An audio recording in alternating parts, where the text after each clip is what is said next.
Today's episode is sponsored by SparkTrust, videos that spark connection. Hello and welcome to Cuadros' Corner. My name is Carlos and I'm an avid lover of films, stories, and good conversations. Today I virtually talked with one of Los Angeles' new upcoming directors, PM Lipscomb. Having had started his journey almost 2,265 miles from California, in Ohio, he has quite a story behind his unique filmmaking breakthrough. Now, before we begin, please do me a favor and tell your friends to subscribe to this podcast. Your support and word of mouth will help in growing and bringing you more stories. Now, without further ado, let's begin. You're actually one of the few filmmakers to have come to Los Angeles. You actually got a budget to work with and you made a production. And can you just tell me a little bit about that journey? Yeah,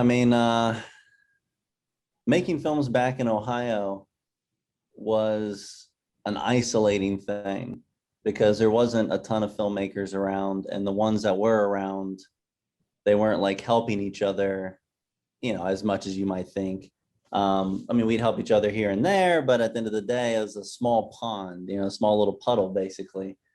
So I tend to make the films back in Ohio. I did all the jobs, and coming out to Los Angeles was a completely different situation for me, because in Clifton, Cincinnati, where I would make the majority of the work that I did back in Ohio, I could walk into any store, any coffee shop. I even took my camera into a bank and was filming myself at the teller for a scene.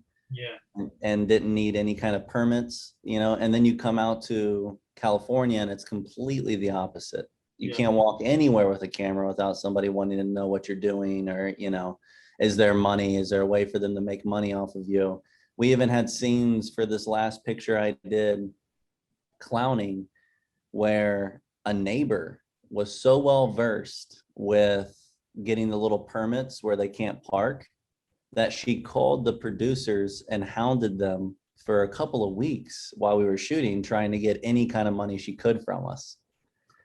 Unfortunately for her, it was such a tiny budget, we barely had any money to do any of it anyways, so there was no extra money. But she would have thought the opposite. But yeah, so coming out here is different. Another thing is, I think most small towns where you're making films, or smaller cities, you meet a lot of filmmakers and they all want to be directors. But coming to Los Angeles, you meet a lot of people that have their jobs on set that they really want to do. Like, I've met script supervisors here that's all they've ever wanted to do.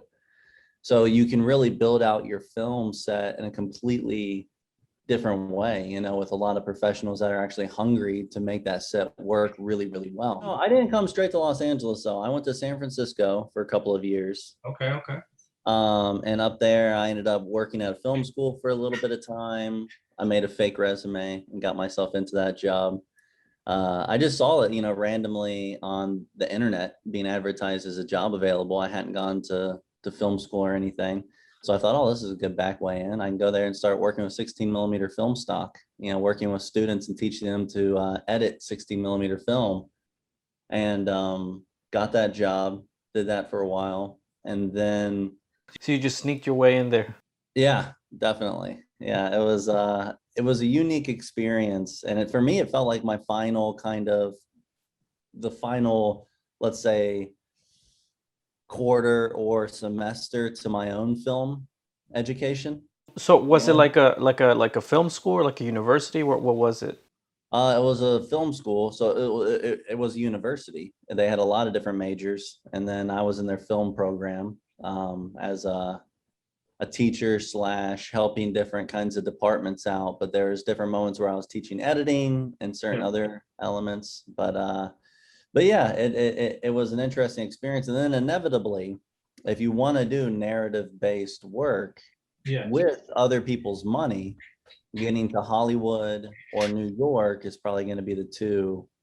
And San Francisco is mainly documentary filmmakers and experimental filmmakers that I was surrounded by. Now, yeah, there was a lot of people that want to do narrative work up in San Francisco, but it just, it's mainly the tech industry. So, but all the money's down here in LA and over in New York.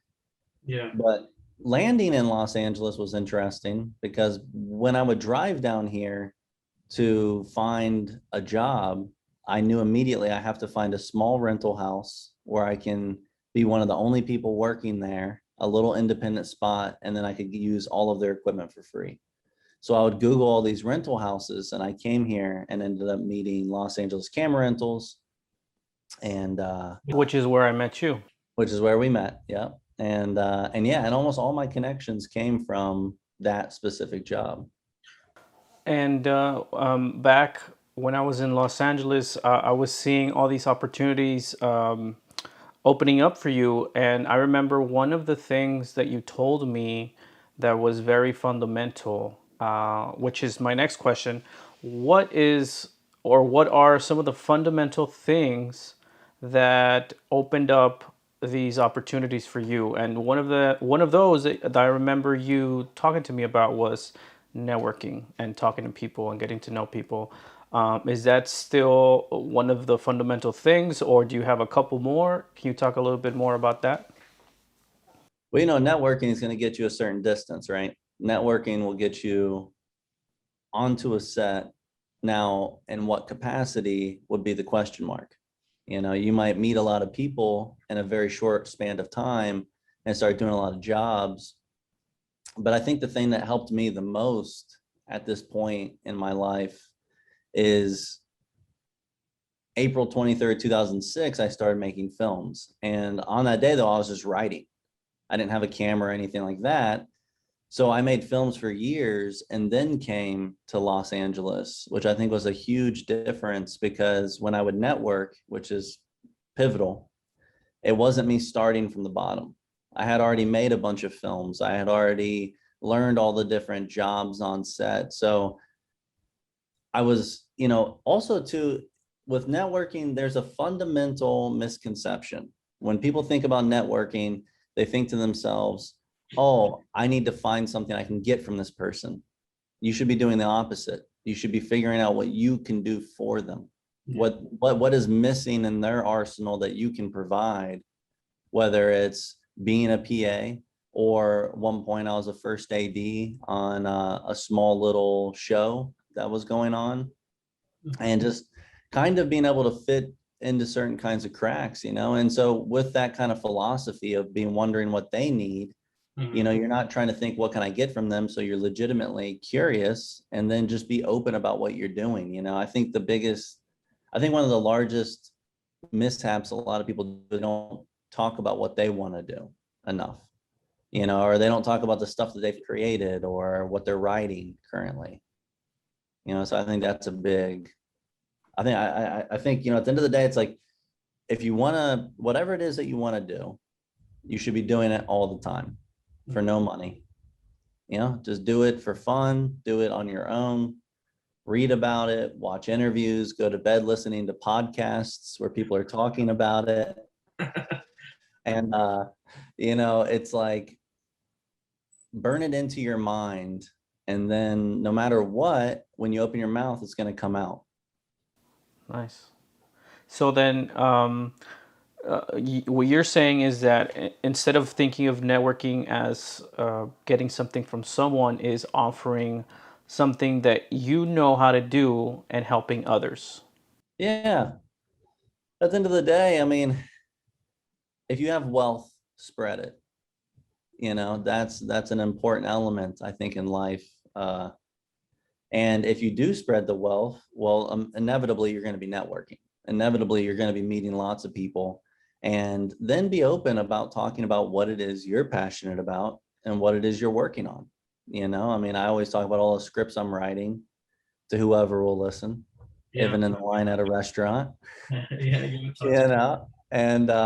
And I think at the end of the day, David O. Russell said that he would pitch his scripts to anyone that would let him pitch them, and said, don't worry about anybody stealing your ideas, because everybody thinks they have an idea better than yours anyways. And I think there's something true about that. I think there's something true. Yeah, that's funny you say that, because I remember my college professor. He would kind of like say the complete opposite of that. He said he was a writer himself, and he would always be like, don't tell your stories to people because they might steal it. But it's interesting that you're saying the the opposite of that, because it's true. I mean, most people have like a mind of their own as far as like this story is going to be the best, and once I tell it, it's going to be huge. And I don't know how much you could talk about the movie that you made, that you directed, Clowning. Can you talk to us a bit about that? Yeah, of course, of course. Let me say one thing about the professor. Where was the professor teaching, without saying any names, but like where was that person teaching at? He's over here in South Texas, where I went to college at. The Well, here, without going too far into names, just because we don't want to. He actually worked in LA on Star Trek, the series. He was a writer in one of the, yeah. So he was probably the most accomplished of our film professors. And then yet he's telling you not to tell people your ideas. I mean, he said it jokingly. He was a type of person that the way he would teach, like he says some things and you don't know whether to take it seriously because he jokes around a lot. And yeah, but I don't know how serious he was, but he was always saying that don't say your ideas. Yeah. Well, there's a reason why some people end up, not having that career. And I mean, I think at the end of the day, it's like if you're too precious, then you're not even allowing other things to birth inside your mind. We're built up of so much stardust, and we're create. I mean, there's so much flowing through everyone. Everyone's creative. Everyone has an imagination. It's like a muscle. If people think about working out and needing to get their body fit, well, the imagination is the same thing. You got to flex it, and you got to be able to do that constantly, which is why I'm doing more than making movies. I'm constantly trying to figure out other ways to flex that imagination, because sometimes movies are larger scopes and take longer to build out. Mhm. But you're asking about Clowning. So Clowning is a film about a hippie pacifist named Dante who makes a lip balm called Mama Earth, and his girlfriend Crystal's pregnant, and he's not a 9 to 5 kind of guy. So he's trying to find any kind of jobs. His lip balm company's not doing well. So he ends up becoming a clown for hire. And before you know it, he's wrapped up in a murder plot and trying to prove his innocence. And so it goes back to the neo-noir genre of it all. And that film, it got held up because of the pandemic, unfortunately. We were in the process of pushing that picture out. The pandemic happened, and then it kind of enclosed on itself for a year, as did a lot of productions out there. And I want to ask you a little bit more about the process of working with the crew and the producers and all these people that were involved, because it's a big difference working by yourself in a self-produced short, and then working with a relatively large budget, and having the responsibility of not only being the creative director, the side of the creative stuff, but also the investments and taking care of your crew and actors. Can you talk to me a little bit about that experience of working with a crew and all these people behind you in Los Angeles? Well, I'll say this first and foremost. Clowning was a 17-day shoot where we shot 120 pages. So usually people shoot 3-4 pages a day at the most. We were having to shoot 8 to 10 to 12 pages sometimes. So it was a difficult experience, but here's the thing. Working with a crew is amazing in the context that as long as you are projecting your ideas clear enough, you're going to move at a fast pace. But there's such a difference between every crew. I mean, the stuff I never dealt with before Clowning was the interpersonal situations where some people might not get along with others behind the camera. And it happened infrequently. It only happened a couple of times, but again, only 17 days. If we're on set for 40 days, maybe more things would have accumulated. and it could have been a higher pressured situation. But yeah, it was very interesting to see, just to see people kind of clashing with one another with their personalities. And then you're working with these actors, and most actors are more self-conscious than the normal individual that's on set. So you're having to balance that. And then you look over at some of your grips or some people that aren't getting along on the smaller scale. And I say smaller scale in the context of what they're doing is heavily important, but they're not projecting their own emotions or putting themselves out on a limb in front of the camera. So you have to quietly subdue the intolerance behind the camera that might take place here and there. And while, bringing that emotion to the surface in whatever way you can. Now, clowning for me was an exciting project because it was the first 6-figure budget I was able to walk into, and we shot, and usually a 17-day film is going to be one location. We shot over 40 locations in those 17 days. So the film doesn't feel like a tiny movie at all. And we killed ourselves to make that happen. But it's interesting. At the end of the day, working with a crew is a really exhilarating situation. Now, clowning's a film where I wore so many hats, and on the future projects, I'm looking forward to just being producer, writer, director, and taking off all the other hats.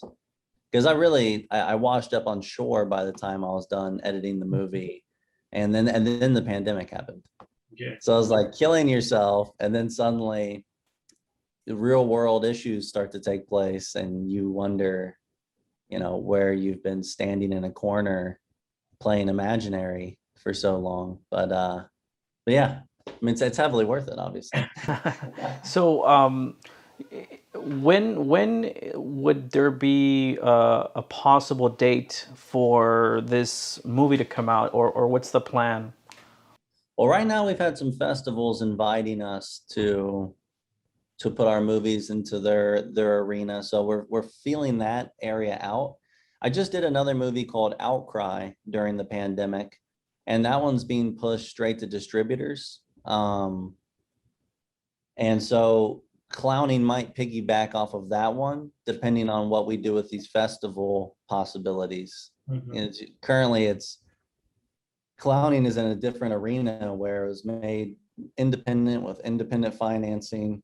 And so it's trying to find the best route that makes sense and hopefully gets the investors back their money the quickest. Yeah. So I'm open. By the end of this year, we're going to be getting clowning out there into the world, because Nice. all the festivals we're talking to are this year. So Another question I want to ask you was, yeah, going back to when you made the decision to start making movies. You said you started writing in 2006, you said? yeah, April 23rd, 2006 was the day I devoted my life to cinema.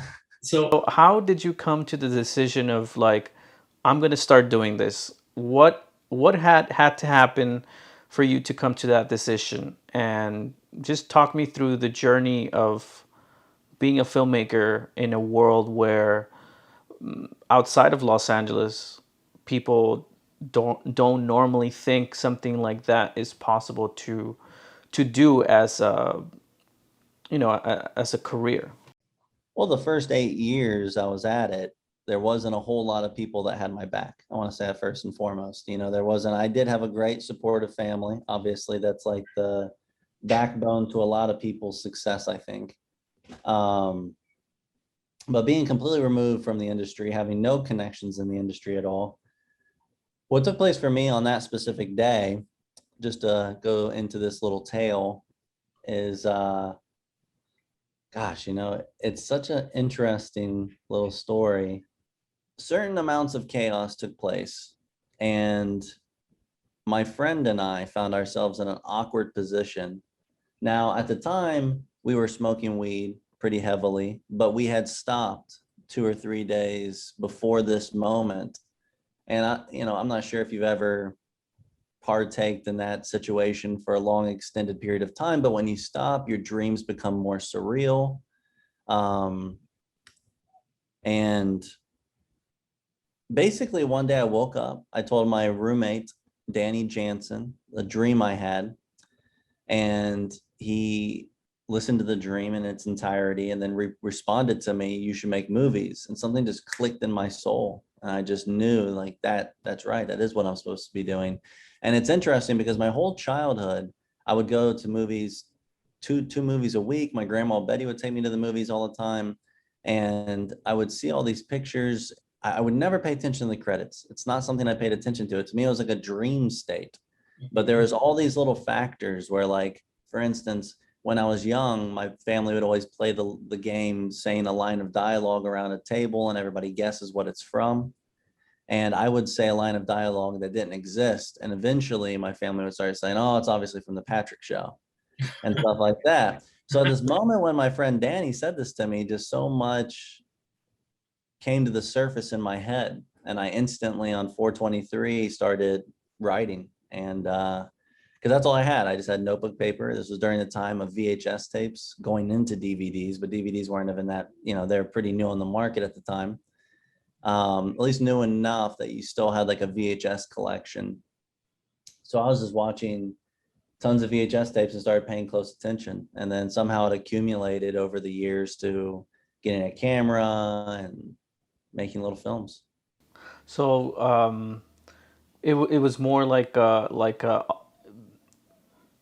sudden realization that all that you had done in the past was kind of like leading up to you being able to make movies. Yeah, I mean, I've gone through some pretty crazy stuff in my life. And so there's a lot of my past that just suddenly made sense. It was like, oh, okay, I experienced all of these crazy situations because I was supposed to write. That's why I experienced it all, not, because before that it was like, why did I have to go through X, Y, and Z? And then suddenly out of nowhere, it just kind of came together and it was like, oh, okay. Like I was meant to have, the amount of moments in like a 50-year-old's life within 20 something years. And then I can get it all out of my system as a writer. And writing became the best cleanse of, any kind of feelings. Had you been writing before that, or was that the first time you started writing? Yeah, not really. No, no, I mean, I hated writing in school, but that's like reports and stuff that they're forcing you to do at that point.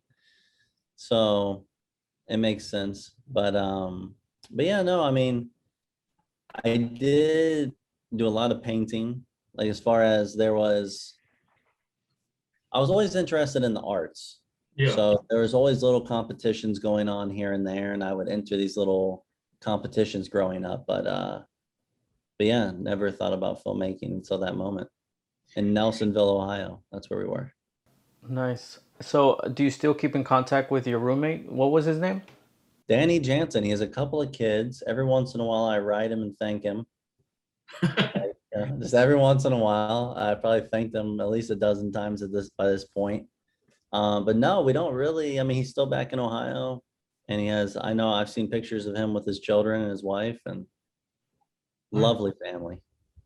And have you ever encountered people asking you, "Oh, why do you want to be a filmmaker? Is there any money in that?" Or situations like that back in Ohio?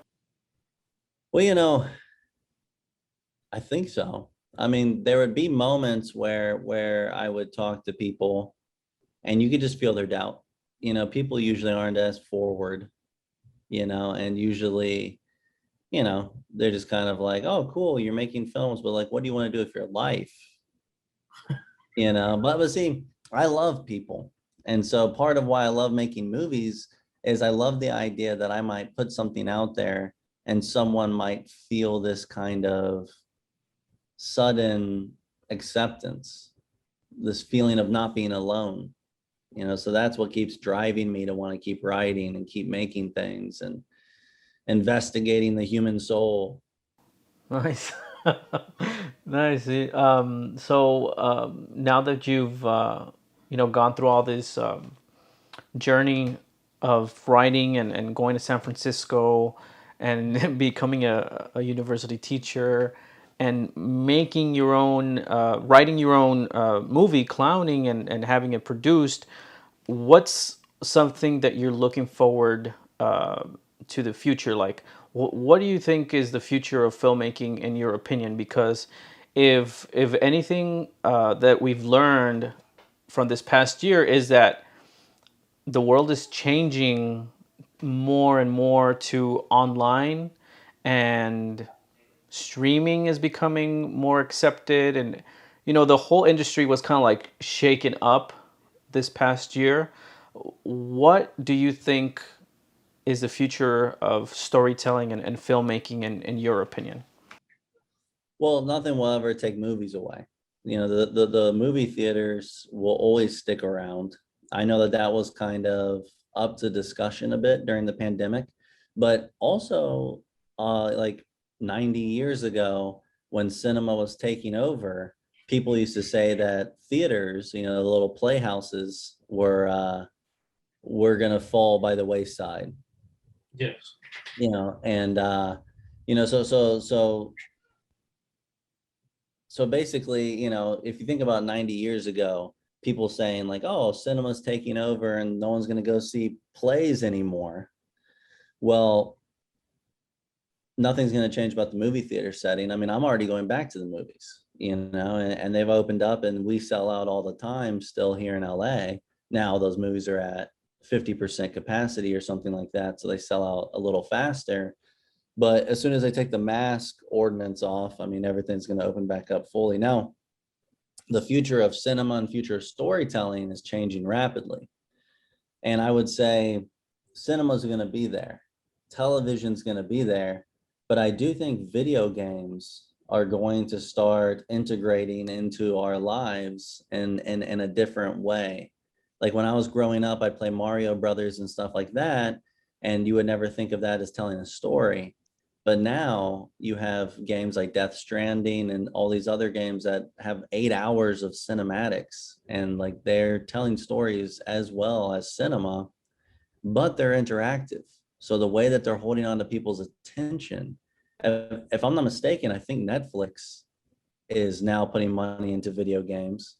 Amazon puts money into video games. I believe in the future, these games, you're not going to have a PlayStation or an Xbox. I think it's just going to be on your streaming service, and you could choose to play a video game or watch a movie, and they're going to be side by side. At least that's what it feels like it's heading towards for me. So one thing I'm doing for fun is making video games on the side of working on movies. I've just been kind of teaching myself this very complex art form. With programming and all these different facets. But really at the end of the day, it's like, storytelling is storytelling, whether you're reading a book, looking at a graphic novel, or listening to a podcast. There isn't really a difference. It's us experiencing somebody else's foresight on something that they want to tell you about. And so whether it's through a video game or through a cinema screen, at the movie theaters or Netflix or a fucking YouTube. Wait, I'm sorry. Should I not cuss? Yeah, you could cuss. Yeah. Or through a YouTube channel, some blogger, just like walking around holding their camera. There's not a whole lot difference. Something that is different right now that I can tell. I've been making movies for 15 years.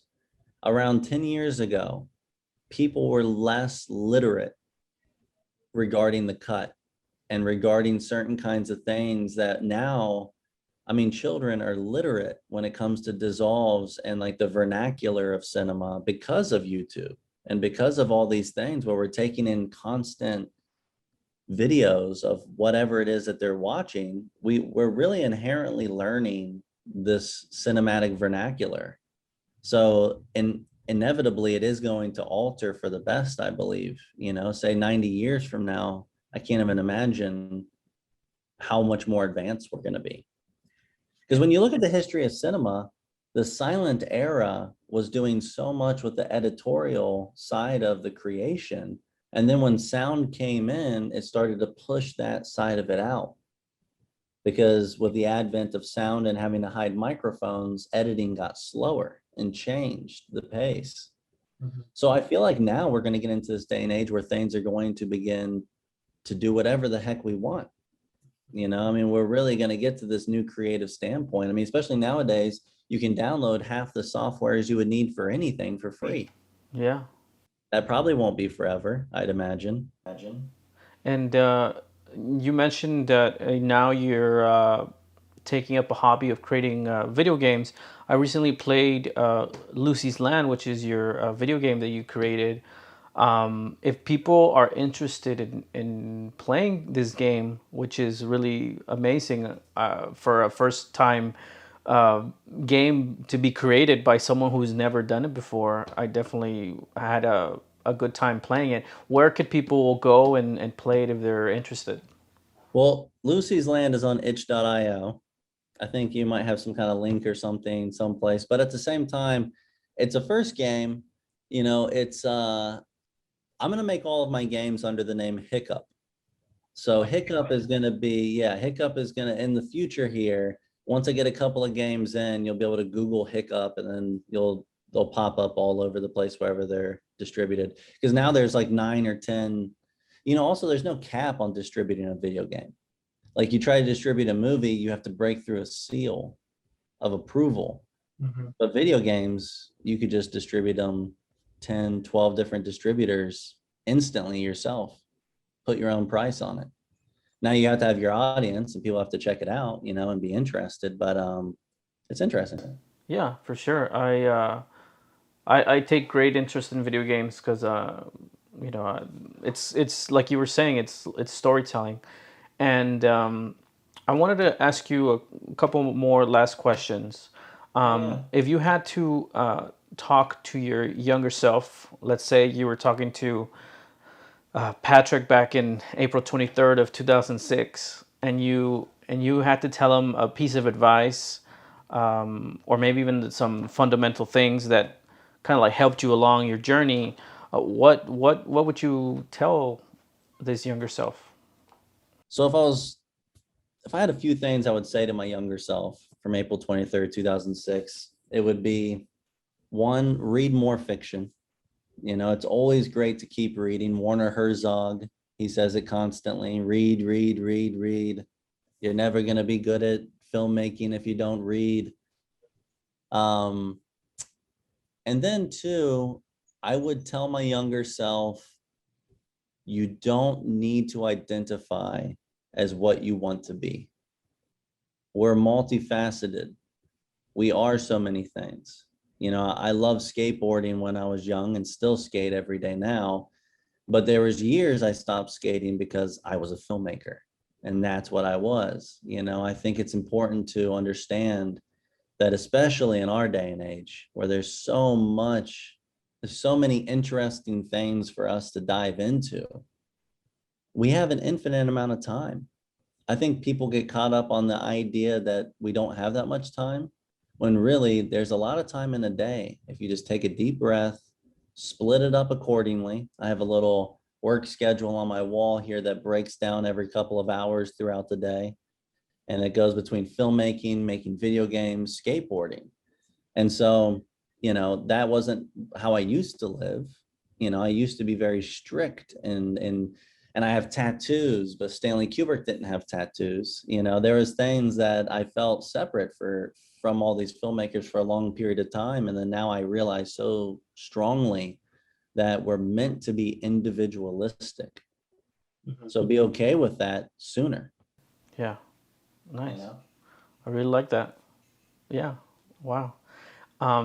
And if there's anybody listening or watching right now who is interested in learning more about who Patrick is, or more interested in your work or anything regarding you, where could they find you?